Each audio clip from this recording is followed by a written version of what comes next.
Hello and welcome everybody, and thank you guys for joining me again. My name is Wilkin. I'm here finally with the last guide of my character growth series. There have been some technical issues, so this one's a little bit late. But to not delay it any further, today's topics are going to be jewels/gems. Then we're going to talk about cards, and I'm going to be linking to a different video because there is a very well-made one for that topic as well.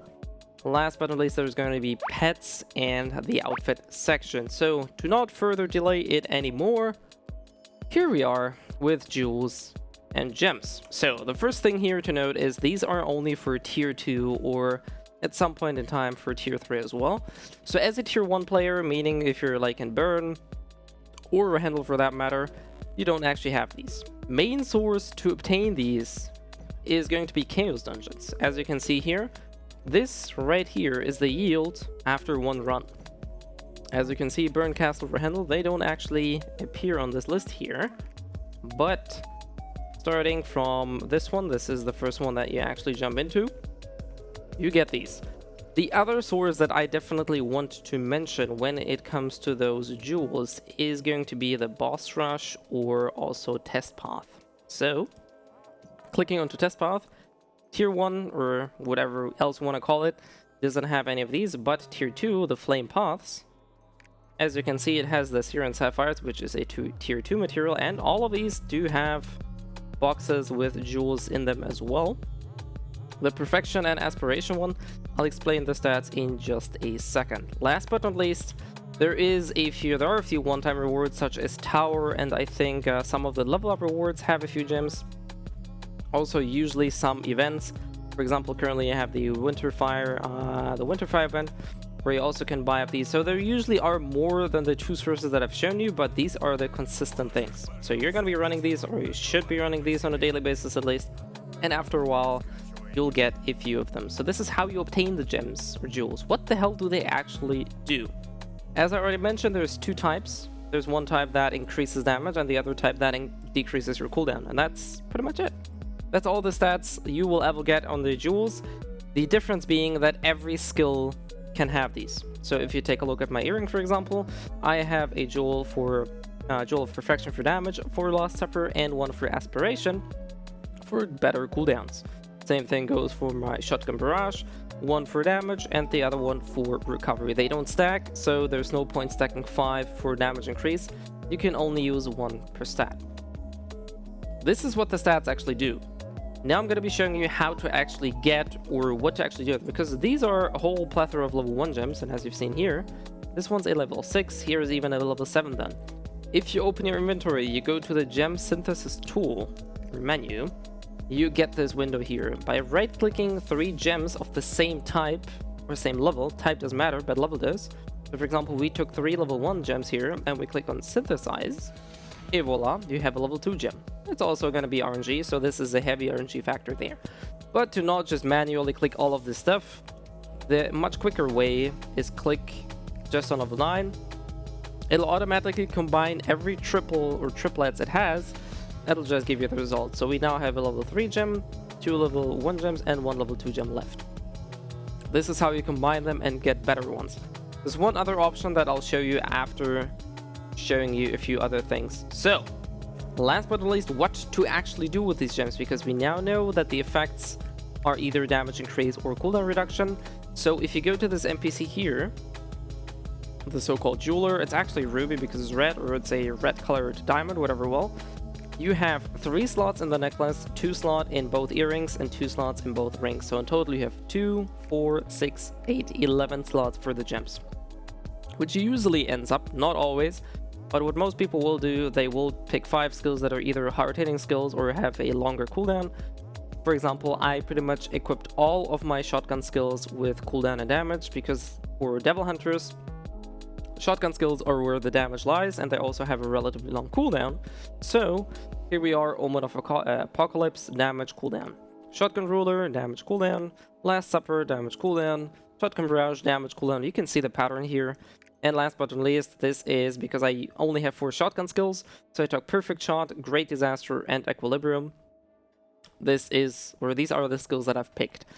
Last thing that I want to mention here is taking these in and out is fairly easy. You can just click on Inlay or Clean, you can remove them. It costs no silver, they're not bound, yada yada yada. You can actually roll or re-roll the effects of the gem. So whichever way we combine this level 3 one here, now it has judgment time and increases damage. So let's take a look if we can find it. Level 3, judgment time. We can re-roll it. On the right side here, you'll find every possible skill that can roll on this gem. Remember, it's going to be either damage or cooldown reduction. Even if it's right now a perfection gem, so it has damage. You can see we now roll damage for Last Supper. We're going to roll once more. Damage for Deathfire. Plasma Bullet damage. Meteor Stream damage. Let's see. Spiral Chaser damage. Oh boy, this is a while. We don't really see to get any of the desired skills that I possibly want. But as you can see, it's gonna remain a jewel of perfection. It's never gonna rotate off damage, right? It never changed to a cooldown gem, so a jewel of aspiration. Let's try the same thing here. Right now it has cooldown reduction, cooldown reduction, cooldown reduction. I think you get the idea by now. That basically the gems are fixed as if they give cooldown reduction, they will always give cooldown reduction. If they give damage, they will always give damage. I don't know if this actually applies to the combination process. I haven't actually tried this, so I don't really know if they're always going to be the same. I have 2 jewels of aspiration. I think I may have enough to try that. But basically, this is almost everything about the jewels or the gems. Let's take another level 1 aspiration one to just see if maybe we can find something or not. Last but not least, these gems are actually tradable, and they are tradable without... I'm curious to see if this is... Okay, so it's gonna be RNG what kind of gem you get. So this part is RNG, but if the gem remains a damage gem, it's always gonna roll the damage stat. If it's a cooldown gem, it's always gonna roll the cooldown. So keep that in mind. If you're looking for one last cooldown gem, roll aspiration gems, because otherwise you're just wasting money. Last but not least, if you go to your auction house and to the bidding section, jewels, you can find them here. As you can see, a lot of them here. Let's rotate them upwards. This is currently the highest listed as it seems. Let's see if there's currently actually no level 10 gem available. The highest one's level 9, but as you can see, even the level 9 ones are fairly expensive.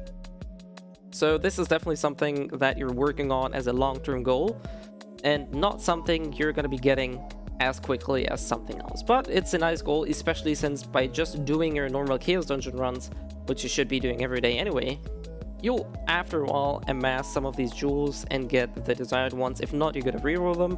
Just keep in mind that rerolling them is a rather shilling intensive action, so be prepared to spend a few millions of shillings in order to get the right jewels. I was relatively lucky. I think I only burned like 3 million total for all of these. Actually, 2 of the level 7 ones came out just from combining. The other one I had to roll like 3 times or something and it came out, so perfectly fine there. And that is it for the jewel section. Let's jump over to the card section. So going over the card system, I want to skim very quickly through this because there's another video that I'm going to be linking you in the description below, and that is from your beloved Tea Party Perciculum. He did a very in-depth video on a bunch of the card sets, also the one I'm going to mention in this video. So feel free to check out his guide. I'm just going to basically give you the gist of things. So to open the card menu where all the magic is happening, press Alt-C. This opens up your deck. Alternatively, go to Expedition at the bottom here, click on Cards Collection, and it'll open the same window. Now, right now, you see 3 tabs. The first one is the deck configuration. This is where you actually select the cards that you want to use. You got to do this on every alt. I picked this one specifically off so you kind of know what this is happening. So right now we have 3, like these are a set, and these 2 are a set. I'll show you that. See, these have lines connecting them. And then tell you the Fate of Tortex set. We have number of cards 3, and that bonus that I get is potions and consumables of recovery are increased by 15%. Meaning my healing is going to be increased by 15% using potions. So I also want to use this set here, and this is the We'll Meet Again set. Number of cards 3, when a hero is below 50% health, the damage taken is reduced by 12%. Meaning if I am half-life or less, I basically get a 12% damage reduction, which in turn allows me to live a little bit longer. So we're going to click this, and voila, you'll see now this effect is white, meaning that it's active. We're going to save this. Yes, save to deck configuration 1. This now is active. You gotta do this on all alts, so remember if you switch onto a different character, you gotta select the cards there as well. You may also change or use different cards there. This is pretty much all about the deck configuration. Like I said, how to get these cards and a bunch of other things are explained in Percy's video. But basically, cards are obtained through numerous things: world bosses, affinity, quests, some of them are random drops, or the current events where you can get a bunch of these. Anywho, in order to figure out what kind of stats you can get from these sets, just hover over the magnifying lens, which has nature here. And you can see this one, for example, damage taken from enemies like rare decreases by 5%. If we go down to a different one, this one gives you light resistance. So you can see there's a variety of sets. Personally, or what most people do is they just go for HP increase sets because they are rather easy to get. I think this set is actually better overall, though it's a little bit more tricky to get, but I got it within the matter of 1 week of relatively constant farming. Obviously on a fresh server this might not be as simple. Then again, a lot of these cards are obtained through traveling merchants, which should in return actually be easier on a fresh server. Anyway, this is all about the deck configuration. Going over to the collection part. This is sort of like your Pokédex, gotta catch them all collection type of thing. Every card that you collected at least once will be recorded here. If we go to a list, like there's quite a big of a list here. And basically every card that you collect gets enlisted here, even if you use it, and I'm going to show you that in just a second after we selected one in the Forge. So basically having 10 out of 10 cards in this set here gives me proficiency +2. Would I have a general level of 20, which means overall 20 of these little topaz yellow crystals unlocked, I would get 0.1% damage increase against material, and then at 40 another 10, 0.110, like it's 0.1, right? It's not 10%, it's not like a huge thing, it's a rather low boost, but all of these are additive. So if you go to this set, you have damage versus human, here you have damage versus demon, stuff like that. So there's a lot of stuff to work on in these cards. However, it's a rather lengthy endurance task. It's not something you're going to be finishing in a day or two or even in a matter of weeks. So this is definitely something to keep in mind as a long burning thing to do. So this is, like I said, all about the collection. Last but not least, if you remove cards here because you merge them or something, which I'm going to show you in just a second, they're still going to be in the collection. So they never get removed out of the collection, even if you destroy them. We're just going to look for White Fang, because I think I can find this rather easy. So going to the third tab, the Forge. This is where you actually upgrade your cards, level them, and merge them together. So leveling a card is one thing, or rather putting points into a card is one thing. We're gonna take a look at, I have 3 of the Requiem of Despair, this lovely looking lady. So you can see that clicking all these cards, you see 1 out of 10,000 in this case here, right? So basically you need to feed this card with either other cards. This one gives, for example, 600, or these material cards. Debris of Time, for example, gives 3,000 per card, and we're gonna cap it out at 10,000. Boom. Now the card is ready to be awakened, right? So now you can awaken the card, and to awaken it, it says so you need to place a card of the same type in it. So there we are. Where is this lovely little lady? Why can I not find it? There it is. Am I blind? Hello. There it is. So, in order to awaken it, we gotta click on this one here. Click on Awakening. Et voila, now it has 1 level. So now the card is worth the card plus 1, essentially. In order to get another one, you can see that we need to feed it again. Where are we? Where are we? Where are we? Pardon me. There we go. It sorts these one out. There we go. So we need to feed this one again. That was just a very weird thing. And we're going to cap this out once more. In order to awaken this one, we actually need not 1, but 2 of these cards. So I can't even show you how the awakening process works further. This one says improvable, right? So we click on that. We're going to look for that lovely lady here. It doesn't tell me awakening because I actually need 2 of these. For the third one, you need 3, then you need 4, and for the last stage, you need 5 in total. This is how upgrading the cards works. Sorry for this being a little bit out of place. but I do hope that this was helpful and not too confusing. Like I said, the link to Percy's video is going to be in the description below. He takes quite a bit of time explaining a bunch of other things, including some of the steps that I showed you here, but also where to get these cards and a few things like that. Anywho, let's jump over to the next part.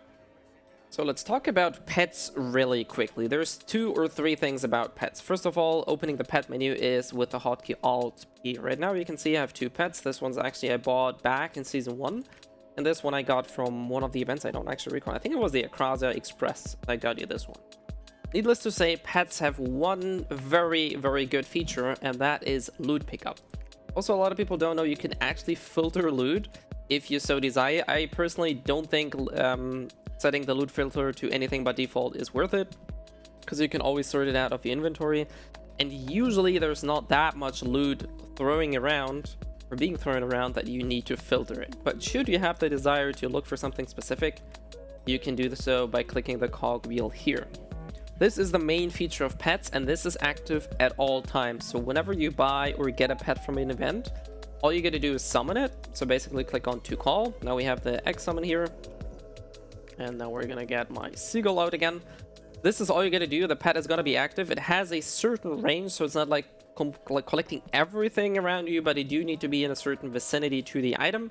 But everything besides that happens automatically, especially useful if you run Chaos Dungeons. So I personally think pets are absolutely mandatory to loot items for you. Now there's 2 more things that pets actually come with. There's one thing that is called battle buffs, and there's another thing that is called prestige, or I think something like usefulness or something. So the battle buffs are rather self-explanatory. The pet can give you an increase of stats. So if you click on expand here, you can see that activating or extending this buff for 30 in-game days, like 30 days, not in-game days, but 30 days actual. It also tells you the date. You need to spend 120 of blue crystals. These blue crystals can be bought through gold in-game, so you don't have to use the cash app to get them. It's actually a currency that you can get your hands on in-game. These buffs, like I said, as I mentioned, they give you certain stats, and this is an increase of your stats. So like, let's see this specialty here increases my specialty by 10%, right? So if I take a look at my specialty right now, it's 1500 or 1585. And if I take this one, it goes down to 1461. Now this is not exactly 10%, but I have another boost from the set here. So let's take it down a notch here. This should be more clear. If we take this on, we should roughly end up about... We should be getting a boost of 97 points. That would lead me to roughly 1070-ish. Yes. So as you can see, it takes your base value and adds 10% on top of that. And now I have another boost from my set. If you want to re-roll those stats, you go to the pet NPC here. This is the little doggo icon. Go to the pet manager, click on the pet of your choice, and you can see that you can select both of these stats and re-roll them for relatively little crystal cost. And you can see the values they can have. So this one can roll between 1 and 5%, this one between 2 and 10%. Same deal here, and another thing here, between 10%. Since I use specialty on most of my characters, I prefer to choose specialty, but you can also roll with critical or subdue or agility or whatever stat your main or your classes use, you can roll here. Just remember that it's not a 10% additive value, but it actually takes 10% from the current value your character has. So it doesn't add a 10% crit chance, but it would just add 68 points of crit in my case. Last but not least, when it comes to pets, you have the prestige option here, which exactly in the same fashion as the buffs, you have to expand. And what this one allows you to do is that you have a pet bag. So if your inventory should ever be full, you have additional slots here. You also have ranged access to your warehouse. As you can see, I'm not near the warehouse because otherwise I would have to go there. You can access it here. You also have ranged repairs, you have the auction house. So basically a lot of the stuff that you would have to normally do by visiting certain NPCs can be done with the pet. This is an absolutely quality of life / convenience feature. I only took this to actually show you guys how this works in the actual game, because I personally don't use either the buff or the prestige option because I think it's not really needed. Most of the NPCs are very close together. If you can see, the warehouse and the mail is very close together, And you have other options here. There's a common merchant, a male, and the auction house next to each other. So usually all of these NPCs are rather cramped. So it's more of a convenience thing, or if you run out of durability in a dungeon, then this option here can be handy. Anywho, this is all for pets. Let's jump into the last section of the video. Last but not least, I do want to talk about outfits, because I think there's a lot of misconception when it comes to those. And yes, they are rather important, and parts of it is a little bit of a pay-to-win / you need to use the cash up option, but you can actually completely dodge around the cash up if you so desire. So first of all, outfits are actually more than just fashion in this game. They also increase your stats, not only your nature stats, but actually your base stats. If you remember in one of my prior guides, I basically told you that your primary stat, for in my case that is dexterity, increases my damage output. If you take a look at my outfits here, they actually increase my dexterity by 2%, which doesn't seem like a lot, but let's take a look at my attack power. We currently have 8,392. Taking off all of my pieces, I am back to 8,075. So this is roughly a 5% increase in attack power, which isn't a whole lot, but it definitely adds up to hitting certain attack power gates or gaps, which is something that you'll be more familiar once you play the game any longer. So long story short, these outfits actually increase your damage output. Also, they increase your nature stat. In case you're wondering, these nature stats are used for affinity or certain quests, so it also helps you to boost those. However, I don't think it's the main focus of those. Really, if you want to boost your character performance, then it's pretty much just for the primary stat. Now, there's like legendary outfits for one thing, because you also have other outfits. If we take a look, I think I have some of them stored here, if I'm not mistaken. Yes, let's take a look at that, for example. These two pieces are actually droppable, or you can find them in Chaos Dungeons. But if you take a look at those, they actually only give me 1% dexterity. So if I were to take this one down and this one on, now I have a little bit less attack power than with this one. So the legendary outfits are a little bit better, or essentially twice as good as any other outfit, including the outfits. And that's why I said it's a little bit of a cash shop option there, because the outfits that you can buy in the cash shop are also only the purple ones, right? So as you can see, none of these are legendary, but they will still give you that 1% boost, just like my outfit there. Last but not least, something that I want to show you is that the legendary outfit comes with another perk, and that means that I can actually choose what kind of outfit I want. As you can see, the stats don't change, so it's not like it's an additive thing, but if I don't like my robe here, let's say the white robe, it doesn't really look as good, I rather want my black outfit and my black pants, so that you can do that if you have a legendary outfit. If you take a look here, if I take that one off, or let's just do it that way, putting on the purple one doesn't give me an extra slot where I can actually choose my vanity.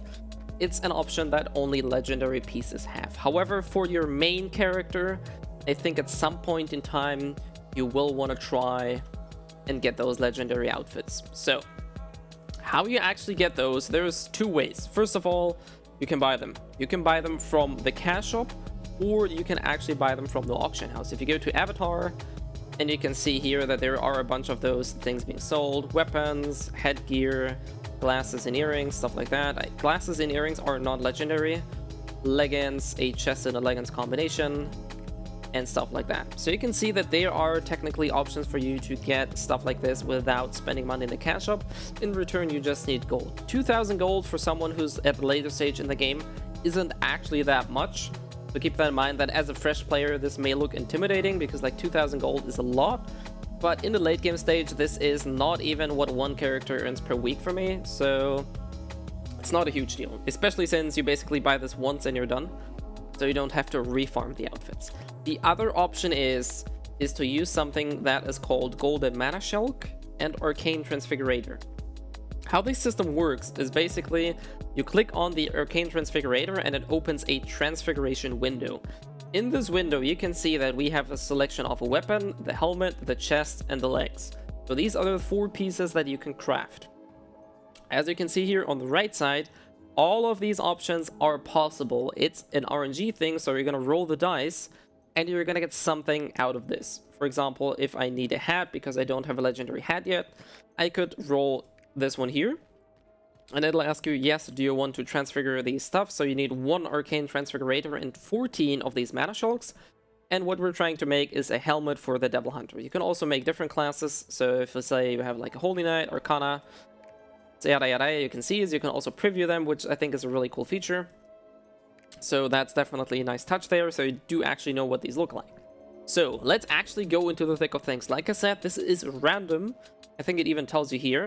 So you can view and stuff like that is explained. And we're just going to click for a Devil Hunter weapon. See what happens. I think we're gonna get a purple one, but you never know. So, all right, voila, we got a purple weapon. Let's just compare it for a second to the stats that this one gives me, 2% Dex. And like I said prior to that, this one only gives me 1% Dex. So tough luck if you're looking for a legendary one, you gotta roll it one more time. There's one last thing here, you can actually dismantle those. Like, you have 2 options now. You can either sell this thing if you don't like to use it, or you can, pardon me, or you can actually dismantle it. Dismantling it gives you 7 golden mana shulks, right? So we get 7 back.